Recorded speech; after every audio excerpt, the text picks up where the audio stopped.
चप्पला जैसी। सर शायद ऑथेंटिकेशन वो क्या समझे, इधर ऑथेंटिकेट करता हूँ, ऑथेंटिकेट नहीं है। He should produce the proper document, proper record, otherwise और साइन करके देना है, अदरवाइज ऑथेंटिकेट।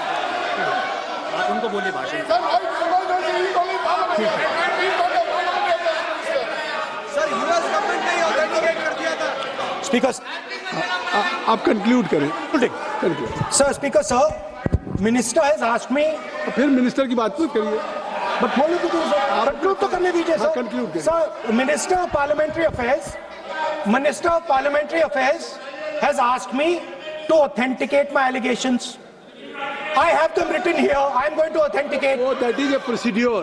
मतलब I will also give the procedure. हाँ, तो then you have to follow that procedure. Yes, but I want to. Here you are only speech No, but on I want to budget. authenticate. Only you just conclude your budget speech, because if you want to submit something, so please in future you can just according to your procedure, then you have to submit. Please. Okay. Speaker sir, the evidence, sir, is in Department of Justice files that have been released in the United States. Hardeep Puri's name is in it. Anil Ambani's name is in it. ऐसा नहीं बनेगा Rahul ji. Sir, the evidence is आपने that government of India has refused to serve summons Mr. to Adani for last 14. Mr. Rahul, you have made it promise. Mr. Rahul, you have made it promise to the chair. I will not mention the name of minister, but you are repeatedly just mentioning the name. How you can? You have made it promise. No. You have made it promise. Mr. K.C. Venugopal बैठिए. I am not allowing you. K.C. Venugopal जी बैठिए. I am only talking to Rahul. I am not allowing to you. If I have already, if you have made it promise to the chair, I am not going to mention the name of any minister, not the member, and repeatedly, it means you are defying the even ruling of the chair also. Okay. कोई कार्रवाई किस तरह नहीं। Speaker sir, नहीं आप नहीं ये let me speak sir. जब एक बार आपने कहा मैं नाम नहीं लूंगा, नाम नहीं लिया उसके सर। बाद नहीं फिर ले रहे हैं। नहीं लिया सर। नहीं ये नहीं लिया। अपोजिशन का तरीका नहीं है।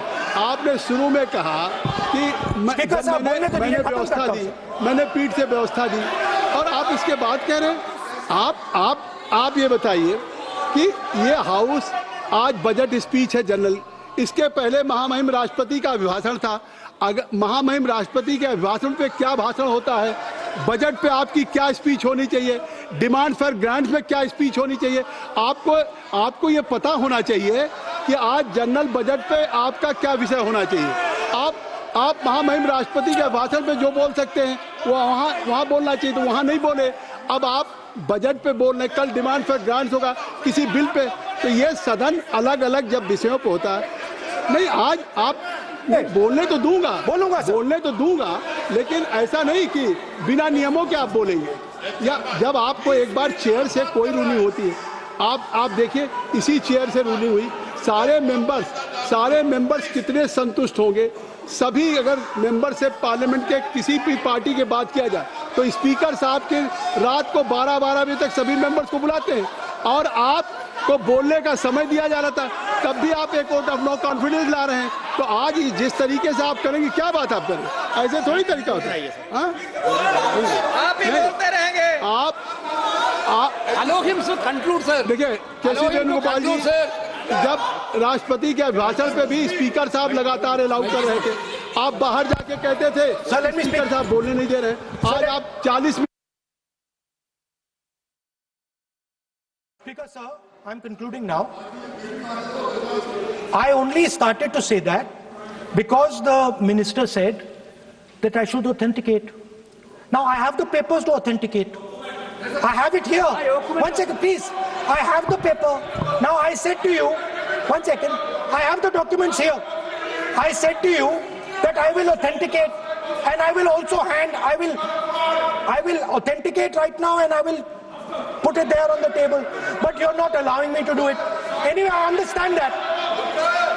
I understand it. I understand you don't want me to authenticate here. You want me to authenticate there. That's not a problem.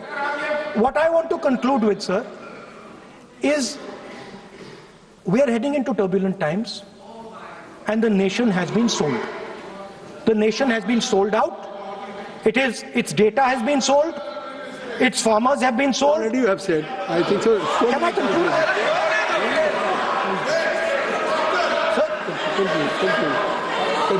Conclude. Sir, its farmers have been sold. In a turbulent world, all its software engineers have been sold out. Its small and medium businesses have been sold out.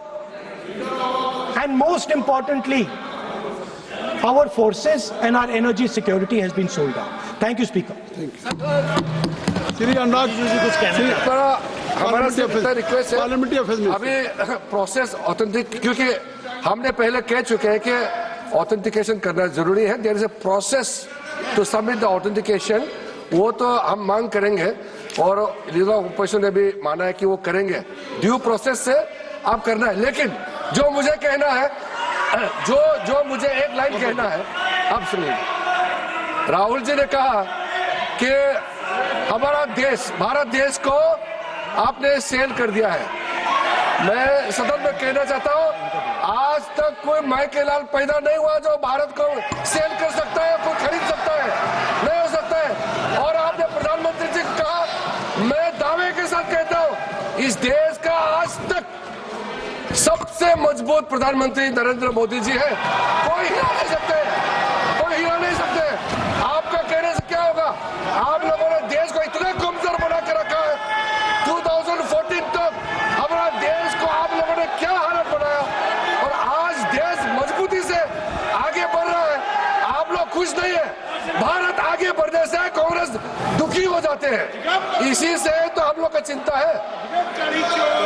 वो authenticate करेंगे, उसको examine होगा. Shri Anurag Thakur ji, Shri Anurag Thakur ji, Sanjay Jaiswal ji, Sanjay Jaiswal. Point of order है 349. कौन सा? 349(17) shall not leave the house immediately after delivering the speech. ये भागने के आदि है और अभी भाग गए हैं. अपना स्पीच खत्म करने के साथ इस तरह के व्यक्ति को बोलने का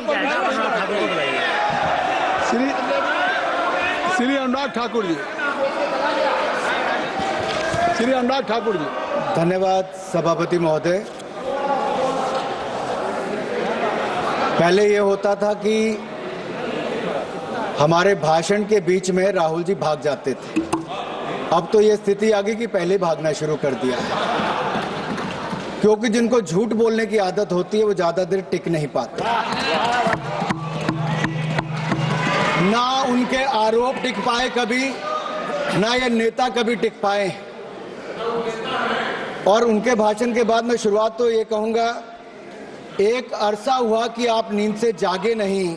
कृपया आप लोग कितना बदल गया भारत, हो जाए, मगर आप माने ही नहीं. Kindly I will request to everybody, kindly take your seat. Kindly take your seat. Please. बोले सर.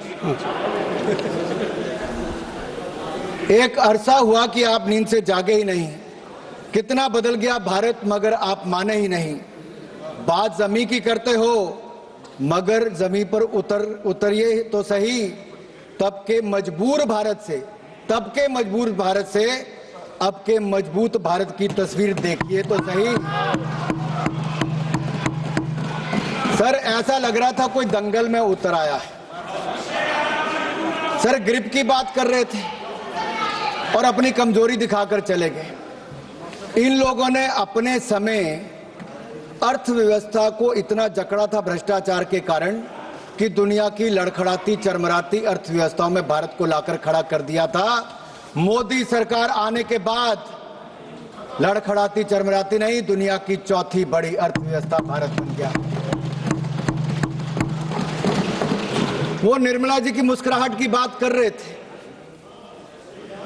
मोदी सरकार में एक के बाद एक ऐसा निर्णय हुआ है. आज महिला शक्ति को देखिए. देश की राष्ट्रपति भी महिला है और देश की वित्त मंत्री भी महिला है. 9 बार लगातार इतिहास रचने के लिए और देश को बजट देने के लिए मैं ऐतिहासिक बजट पर माननीय निर्मला सीतारमण जी को बहुत बहुत बधाई और साधुवाद देता हूं. केवल बजट ही नहीं दिया, 140 करोड़ भारतीयों को मुस्कुराने का आपने कारण दिया है. माननीय अध्यक्ष जी, मैं आभार प्रकट करता हूं नेता सदन और देश के प्रधानमंत्री मोदी जी का, जिन्होंने मुझे बोलने का अवसर दिया। देश की वित्त मंत्री महिला है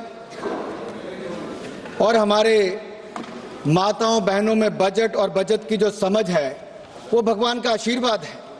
वे किचन भी संभालती हैं, सबकी जरूरतों को भी पूरा करती हैं, बचत भी करती हैं और भविष्य के लिए योजनाएं भी करती हैं, भविष्य के लिए पैसे भी बचाती हैं। हमारी माताएं बहनें ईज ऑफ मैनेजिंग बजट में निपुण हैं। हम भारतीय सनातन धर्म और समृद्ध परंपराओं को मानने वाले लोग हैं। संसार में 3 सबसे महत्वपूर्ण दायित्व हैं: ज्ञान, शक्ति और धन, जो मातृशक्ति के जिम्मे है। ज्ञान के स्वरूप में माता सरस्वती विराजमान है, शक्ति के रूप में माता दुर्गा विराजमान है और समृद्धि के रूप में माता लक्ष्मी धन, वैभव और कल्याण का आशीर्वाद देती है। अध्यक्ष, माननीय सभापति जी, अगर मैं कहूं कि Indian women are born economist with rare foresight and are natural accountants by instinct, तो कहना गलत नहीं होगा। ये बजट सर्वमंगलकारी, सर्वजन हिताय, सर्वजन सुखाय वाला बजट है। Budget 2025-2026 is a continuation of a 12-year reform express that has moved India from policy paralysis to policy performance, from leakage to delivery, from megabytes to gigabytes, from megawatts to gigawatts, from corruption to confidence, from cut money towards kartavya. Earlier government ran schemes, this government runs systems. Earlier government distributed doles, this government builds capacity. Earlier there was a file movement, in this government there is fund movement. Under the leadership of Prime Minister Narendra Modi, this budget is a beacon of hope and progress for Viksit Bharat. It is aptly a grains to gigabytes, from Jan Vishwas to Jan Kalyan budget, transitioning India from traditional agriculture, that is grains, twinned with digital future, that is gigabytes, rooted in public trust, that is Jan Vishwas, and delivering universal welfare, that is Jan Kalyan. This is not just a physical document, sir. It is a roadmap for inclusive growth, fiscal prudence, and national rejuvenation. Budget में सबका जिक्र भी है और सबका फिक्र भी है। सरकार की सोच स्पष्ट है, कोई छूटे नहीं, कोई रूठे नहीं, सबके लिए इस बजट में कुछ ना कुछ है। जहां इनके समय विकास की पगडंडियां नहीं थी, वहां हम विकास की एक्सप्रेस लेके जा रहे हैं। यूपीए के 10 साल और एनडीए के 10 साल की बजट का तुलना करोगे तो इनका बजट ड्राइंग रूम में बनता था, हमारा जमीन से जुड़ा हुआ बजट है। इनका बजट पॉलिटिकल डॉक्यूमेंट था, मोदी सरकार का बजट सबकी भागीदारी वाला नेशनल मिशन है। जब हम बजट निर्माण पर चर्चा करते हैं तो किचन से लेकर कारखाने तक, गांव से लेकर शहर तक सबकी आकांक्षाओं को शामिल करते हैं। मोदी सरकार के 4 आयाम